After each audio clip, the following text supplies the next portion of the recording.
బూతులు తిట్టడంలో ఈ మధ్యకాలంలోనే ఏ స్థాయిలోకి వెళ్ళిపోయారో మనమంతా చూసాం. బూతులు తిట్టడంలో మామూలు బూతులు కూడా కాదవి. వీధి రౌడీలు కూడా సైతం అంతటి మాటలు మాట్లాడరో నాకు తెలియదు.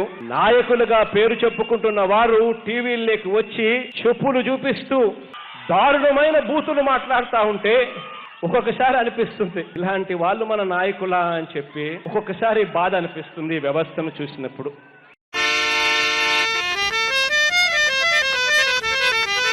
మీ అమ్మ మొగుడికి చెప్పాను సన్నబియ్యం ఇస్తానని వచ్చి ఒళ్ళు దగ్గర పెట్టుకుని మాట్లాడేటప్పుడు మీ ఇద్దరు నృత్యాలు కలిసి నన్ను అడుగుతారా?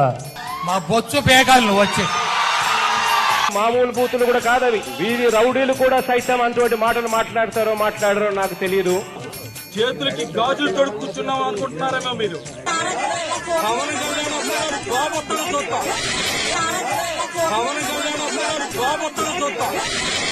బండారం బయట పెట్టి జనం మధ్య నిలబెట్టి గుట్టలాడ తీస్తాం.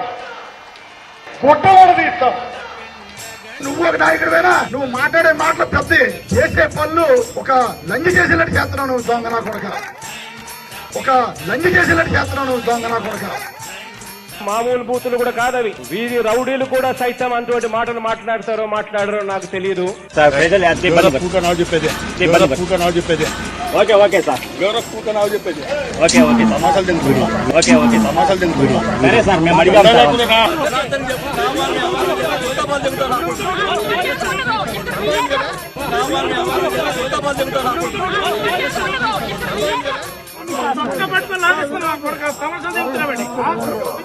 మంచి టీ షర్ట్ దాని మీద తగ్గి టవల్ వేసుకున్నాడు.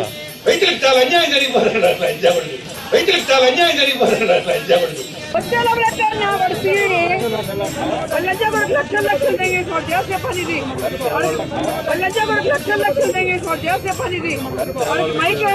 ఓసిడీకే అంటే లంజా కొడుకు అని ఒక్కొక్కసారి అనిపిస్తుంది ఇలాంటి వాళ్ళు మన నాయకులా అని చెప్పి. ఒక్కొక్కసారి బాధ అనిపిస్తుంది వ్యవస్థను చూసినప్పుడు.